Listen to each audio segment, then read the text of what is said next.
इस दुनिया में कुछ लोग इतने बड़े कंजूस होते हैं कि किसी को अपने घर से एक दाना नहीं देना चाहते। तो ये कहानी एक बुढ़िया माँ की। बुढ़िया माँ भी इतना बड़ा कंजूस थी कि उसके चर्चे पूरे गांव में थे। गांव में ही नहीं, पूरा वो जो है शिवलोक जानता था उन्हें।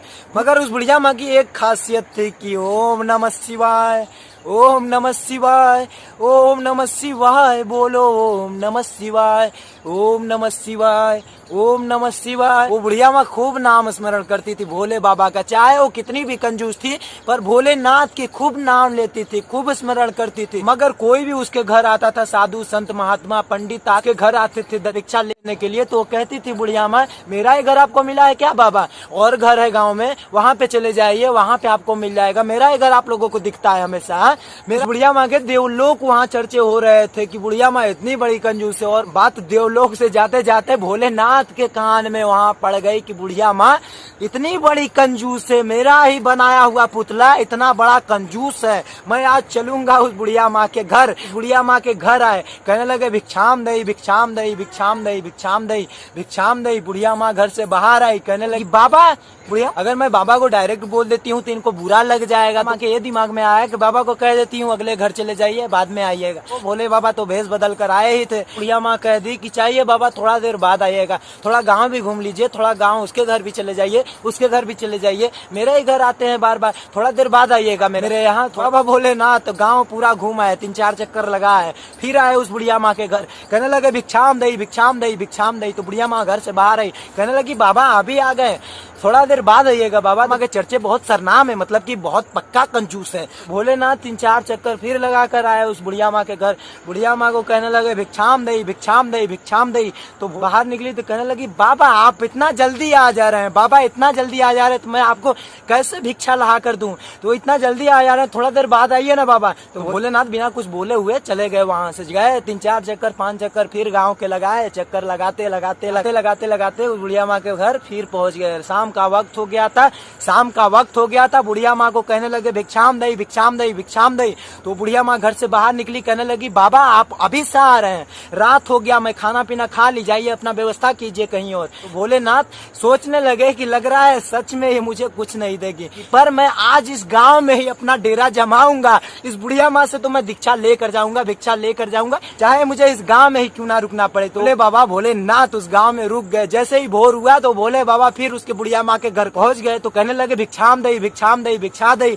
तो बुढ़िया माँ कहने लगी बाबा फिर आ गए आप, मैंने इतना बार आपको मना किया कि बाद में आइएगा, बाद में आइएगा, बाद में आइएगा, बाद में आइएगा, तो आपको समझ में नहीं आया बाबा। इसका मतलब ये होता है कि आपको इशारा समझ जाना चाहिए। मेरा समझदार इंसान को इशारा ही काफी होता है कि इसका मतलब ये हुआ कि मैं आपको नहीं देना चाहती थी। बार बार आप मेरे घर आ रहे हैं, बार बार आ रहे हैं, बार बार आ रहे हैं। बाबा आपको समझ में नहीं आ रहा है कि मैं कई बार कह चुकी आपको कि बाद में आइएगा, बाद में आइएगा, तो आपको सुनाई नहीं देता, तो आपको समझ में नहीं आता, आपको समझदारी नहीं है बाबा। बाबा समझ गए कि बुढ़िया सच में मेरा बनाया हुआ पुतला इतना बड़ा कंजूस निकलेगा, मुझे पता नहीं था। इतना बड़ा कंजूस है यार, इतना बड़ा कंजूस है, इतना बड़ा कंजूस। दुनिया में चर्चे इसके इसी से है कि बुढ़िया माँ कुछ नहीं देती, मेरा नाम स्मरण करती है। चलिए ठीक है, मैं इस गाँव को छोड़कर चला गया। शिवलोक वहाँ पर पहुंचे भोलेनाथ, शिवलोक पहुंचे तो बुढ़िया माँ को गाँव वाले कहने लगे एक दिन, ये बुढ़िया माँ क्या करती है, तू तो दे दिया कर लोगों को, होने के बाद क्या करेगी इन दौलत का? ना तेरे घर कोई भोगने वाला, ना तेरे बाल बच्चे हैं, ना कोई है। मुझे शिवलोक जाना है, सीधा नाम स्मरण करती हूँ, ओम नमः शिवाय, ओम नमः शिवाय, ओम नमः शिवाय। तो बुढ़िया माँ कहने लगी शिवलोक जाऊंगी मैं, शिवलोक जाऊंगी। तो समय भी बुढ़िया माँ का एक दिन आ गया। शिवलोक से शिवदूत नहीं, हम लोग से यमदूत आ गए, पास लेकर खड़े हो गए कि बुढ़िया माँ को आज ले चलेंगे, आज खींच कर। तो बुढ़िया माँ देखने लगे कि क्या तुम भूल उल कर आ गए क्या? द्वार भूल गए, द्वार भूल गए, किसी और के यहाँ जाओ, किसी और को जाओ लेकर जाओ, मेरे लिए तो शिवलोक से शिवदूत आएंगे। यमदूत कहने लगे अरे नहीं, मैं तेरा सब कुछ पढ़ के आया हूँ, सब जो जिंदगी में की है ना, लाइफ में जो तुमने किया है, मैं सब कुछ पढ़ के सब आया हूँ तेरे पास लेने। तुम ये क्या कह रहे हो यमदूत? मैं तो रोज भगवान का, मैं तो भोलेनाथ का जो है नाम जपती हूँ, मैं तो नाम स्मरण करती हूँ, तो मैं नरक लोग नहीं जाऊंगी। यमदूत को कहने लगे, यमदूत कहने लगे कि मैं तुमको ले जाऊंगा, अभी चलती हो कि मैं ले चलूं खींच कर तुमको? तो यमदूत कहने लगे कि क्या तुमने कभी नाम नाम के सिवा, नाम जपने के सिवा का दया धर्म किया, धर्म को आगे बढ़ाया। अगर कोई भी द्वार पे हमारे भिक्षा लेने के लिए आता है, साधु संत महात्मा या कोई भी व्यक्ति देते नहीं है, तो वो अपना पाप छोड़कर हमारे घर जाते हैं, पुण्य उठाकर लेकर चले जाते हैं। तो बुढ़िया माँ को समझाने लगे यमदूत कि तुमने कुछ नहीं किया, इस नाम जपने के सिवा कुछ कभी किया? किसी को दक्षिणा दिया, किसी का धर्म किया, किसी को दान किया? बुढ़िया माँ कही कि नहीं महाराज, मैंने तो कुछ नहीं किया। तो बुढ़िया माँ एक रिक्वेस्ट करने लगी, यमदूत मैंने तो इतने नाम लिए हैं भोले बाबा के, इतने जो है प्रभु के नाम लिए हैं, इतने ओम नमः शिवाय जपे हैं, तो मुझे कुछ तो दर्शन करा दे भोले बाबा की, कुछ तो दर्शन कराकर फिर मुझे नर्क लोक ले जाना, चाहे यमलोक ले जाना, चाहे मुझे कहीं भी ले जाना, मगर एक बार मुझे भोले बाबा का दर्शन करना है, एक बार मुझे जो है स्वामी के अपने दर्शन करना है। तो यमदूतों को बड़ा दया आ गया, ओम नमः शिवाय के मंत्र जपे हैं, बुढ़िया माँ को क्यों ना एक बार भोलेनाथ का दर्शन करा देते। वो यमदूत उस बुढ़िया माँ को लेकर गए, भोले बाबा के सामने खड़ा करा दिए। भोले बाबा बैठे हुए थे, बुढ़िया माँ बाबा को देखकर प्रणाम की, प्रणाम करने के बाद लगे उसकी आंखों से अश्रु गिर रहे हैं। भोलेनाथ मैंने आपके इतने नाम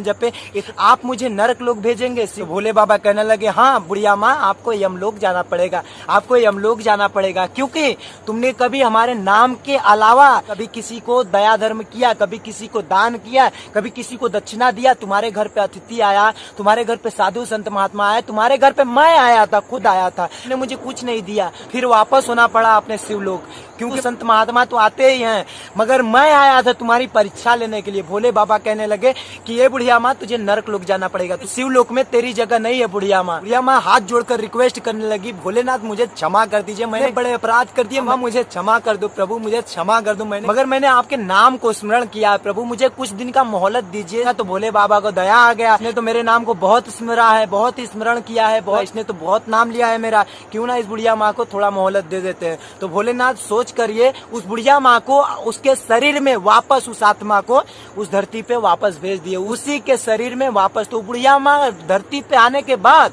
वो बुढ़िया माँ धरती पे आने के बाद सोई नहीं कि अगर सो जाएगी फिर लेकर माला जपेगी। अगर तब कोई नहीं आता था दक्षिणा दान लेने के लिए, कोई नहीं आता, तो बुढ़िया माँ खुद साधु संत महात्मा पंडित जी को बुलाने लगी, उनको पूरी हलवा खिलाने लगी, उनको भंडारा कराने लगी। जहाँ पे कुंभ हो रहा था वहाँ पे भंडारा कराती, जहाँ कथा हो रहा है वहाँ पे भंडारा कराती, लोगों को वस्त्र दान देती, लोगों को पैसा दान देती, लोगों को बर्तन दान देती। वहाँ पे जाकर वो सोई नहीं थी, लगी दान धर्म करने। उसने 7 दिनों में जितने अपने जिंदगी में उतने पुण्य नहीं कमाए थे, उसने 7 दिनों में उतने पुण्य कमा लिए, और उसका आखिरी समय आ गया।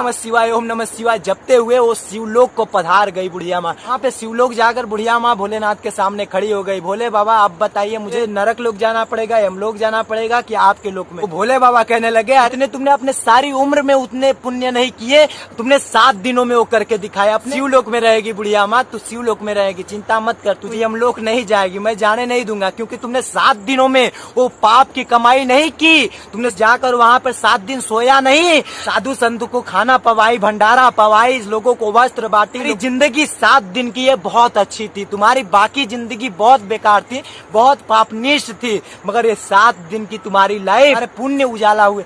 बुढ़िया माँ का कल्याण कर दिया भोलेनाथ ने। कंजूस मत बनिए, अपने जीवन में कुछ दया धर्म कीजिए, कुछ लोगों को देना सीखिए। अगर हमारे द्वार पे कोई अतिथि आ रहा है, साधु संत महात्मा आ रहे हैं, तो उन्हें हमें देना चाहिए। अगर हम नहीं देंगे तो वो पाप हमारे यहाँ छोड़कर जाएंगे। हम इस दुनिया में देखते हो ना, पाप का ज्यादा कमाई लोग कर रहे हैं, मगर दान देने में साला हिचकिचा रहे हैं। किसी को दक्षिणा नहीं दे सकते, घर से वापस करा देते हैं। कमाने लायक हो तुम, कमा क्यों नहीं सकते? कमाने लायक हो, इतना बड़ा शरीर लियो, किस लिए लियो? कमा सकते हो। ऐसा हम लोगों को आते हैं, कोई दक्षिणा ले ले तो ऐसा बोल देते हैं, अरे नहीं, अगर आ रहा है कोई भिक्षा लेने तो उन्हें दो, क्योंकि हो सकता है उसके रूप में वो हमारा परमात्मा हो। परमात्मा को तुम दे रहे होते हो। लेना सीखो इस दुनिया में, लेना तो सब चाहते हैं परमात्मा से, सब भीख मांगते हैं, सब मंदिरों में जाना, मंदिरों में जाकर 10 रुपए चढ़ाएंगे, मगर 5 करोड़ का जो है वहाँ पे प्रॉफिट मांगेंगे, 5 करोड़ का प्रॉफिट मांगेंगे। बंगला हो जाए, मेरा गाड़ी हो जाए, मेरा ये सपना पूरा हो जाए, मेरी ये इच्छा पूरे हो जाए,